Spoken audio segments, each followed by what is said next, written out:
हमारी Galaxy milky वे कायनात में एक एवरेज साइज की गैलेक्सी है। इसका साइज 1,00,000 लाइट ईयर है। साइंटिस्ट के मुताबिक इस गैलेक्सी में 200 अरब से ज्यादा स्टार्स मौजूद हैं। अगर आप इस गैलेक्सी के स्टार्स को गिनने बैठेंगे तो आपको 6,500 साल लग जाएंगे। अगर हम अपनी गैलेक्सी से थोड़ा दूर जाएं तो 25 लाख लाइट ईयर्स की दूरी पर हमारी करीबी गैलेक्सी एंड्रोमेडा आती है। इसका साइज हमारी गैलेक्सी से 2 गुना ज्यादा है, यानी इसका साइज 2 लाख लाइट ईयर्स है और साइंटिस्ट के मुताबिक इसमें 1000 अरब से ज्यादा स्टार्स मौजूद हैं। ये दोनों गैलेक्सीज लोकल ग्रुप का हिस्सा है, जिसमें टोटल 52 गैलेक्सीज मौजूद हैं। ऐसे ही छोटे छोटे ग्रुप्स के मिलने से एक बहुत बड़ा ग्रुप बनता है, जिसे लैनियाकिया सुपर क्लस्टर कहते हैं, और इन्हीं क्लस्टर्स के मिलने से एक बहुत बड़ा क्लस्टर बनता है। हमारा local group Virgo super cluster का हिस्सा है और हम इस सुपर क्लस्टर को कभी भी ना तो सही से देख सकते हैं और ना ही स्टडी कर पाते हैं। ये इतना बड़ा है कि हम इसे अच्छे से नहीं देख सकते। साइंटिस्ट इस तरह के क्लस्टर्स को अच्छे से स्टडी करने के लिए करोड़ों लाइट ईयर्स दूर किसी खास क्लस्टर पर फोकस करते हैं और फिर उसकी स्टडी करके साइंटिस्ट हमारे लोकल ग्रुप और विर्गो क्लस्टर के साइज के बारे में अंदाजा लगाते हैं। इसी तरह का एक क्लस्टर हमारी गैलेक्सी से 32 करोड़ लाइट ईयर्स दूर है। इस क्लस्टर के बारे में एस्ट्रोनॉमी साइंस में बहुत ज्यादा पढ़ाया जाता है। इस क्लस्टर का नाम है दी कॉमा क्लस्टर। इस क्लस्टर के अंदर 1000 से ज्यादा गैलेक्सीज मौजूद हैं। इन गैलेक्सीज को जमीन से टेलीस्कोप की मदद से देखा जा सकता है। साइंटिस्ट ने इस गैलेक्सी क्लस्टर को देखकर डार्क मैटर को डिटेक्ट किया था, क्योंकि यहाँ मौजूद गैलेक्सीज एक दूसरे से बहुत तेजी के साथ दूर जा रही थी। साइंटिस्ट को लगा कि ये क्लस्टर शायद बिखर सकता है, लेकिन ऐसा नहीं हुआ। जिसके बाद साइंटिस्ट ने यहाँ के मैस और ग्रेविटी की कैलकुलेशन की और उन्होंने कहा कि इस गैलेक्सी क्लस्टर में कोई ऐसी चीज है जिसका मैस इतना ज्यादा है कि उसकी ग्रेविटी से ये गैलेक्सी दूर जाने के बाद भी बिखर नहीं रही और वो चीज दिखाई भी नहीं दे रही थी। साइंटिस्ट ने उस चीज को डार्क मैटर का नाम दिया।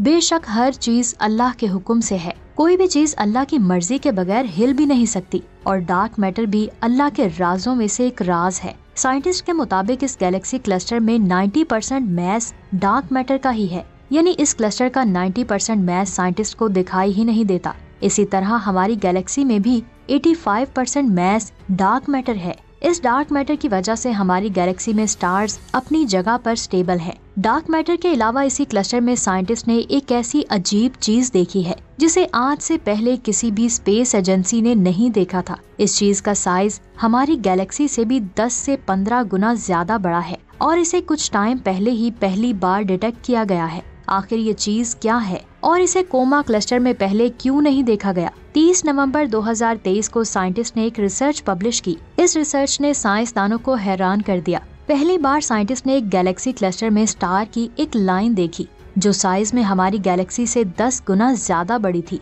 ये स्टार एक बहुत बड़ी नदी की तरह दिखाई दे रहे थे। ये स्टार का एक बहुत बड़ा ग्रुप है जो 17 लाख लाइट ईयर्स तक फैला हुआ है और हैरान करने वाली बात यह है कि आज तक किसी ने भी इस चीज को पहले कभी नहीं देखा।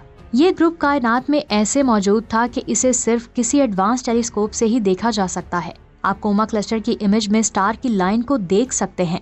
ये देखने में डार्क और धुंधली दिखाई दे रही है। ऐसा लग रहा है कि ये एक बहुत बड़ी नदी है। साइंटिस्ट ने इसका नाम जायंट स्ट्रीम कोमा रखा है। ये अब तक की ढूंढी गई स्टार की सबसे बड़ी स्ट्रीम है। अभी तक साइंटिस्ट को नहीं पता चला कि स्टार्स की स्ट्रीम कैसे बनती है और इन्हें गैलेक्सी क्लस्टर में ही क्यों देखा जाता है, क्योंकि स्टार्स के ग्रुप एक गैलेक्सी में होते हैं, न कि गैलेक्सी से बाहर। किसी गैलेक्सी क्लस्टर में इन स्ट्रीम्स को देखने के लिए साइंटिस्ट जमीन पर लगे एक खास टेलीस्कोप का इस्तेमाल करते हैं। इस टेलीस्कोप का मकसद गैलेक्सी के हेलो को स्टडी करना है। अब यहाँ एक सवाल आता है कि ये गैलेक्टिक हेलो है क्या? अगर आप मिल्की वे गैलेक्सी को देखें तो ये आपको स्पाइरल फॉर्म की शक्ल में दिखाई देगी। इस तस्वीर को देखें, इसमें ये गैलेक्सी की डिस्क है और गैलेक्सी से काफी दूर जो आपको लाइट दिखाई दे रही है, ये गैलेक्सी की हालो है। इसे आप गैलेक्सी की रिंग भी समझ सकते हैं। ये हालो 3 वजह से बनती है, जिसमें पहली है स्टेलर हालो, यानी स्टार्स के बहुत बड़े ग्रुप्स जिनको हम ग्लोबुलर क्लस्टर कहते हैं, जो गैलेक्सी के बाहर होकर भी एक तरह से इसका हिस्सा है। इनके अलावा भी कुछ ऐसे स्टार्स हैं जो गैलेक्सी से बाहर होकर भी गैलेक्सी का ही चक्कर लगाते हैं। ये सभी स्टार्स हमारे सूरज से ज्यादा पुराने हैं और कुछ खास स्टार्स खत्म भी हो चुके हैं। इन स्टार्स की उम्र 12 अरब साल है। इन स्टार से गैलेक्सी बहुत बड़ी दिखाई देती है। आप इस इमेज में स्टेलर हेलो को देख सकते हैं। एक और रीजन है हॉट हाइड्रोजन गैस। हमारी गैलेक्सी में बहुत ज्यादा मिकदार में हाइड्रोजन के बादल मौजूद हैं जो ग्लो करते हैं।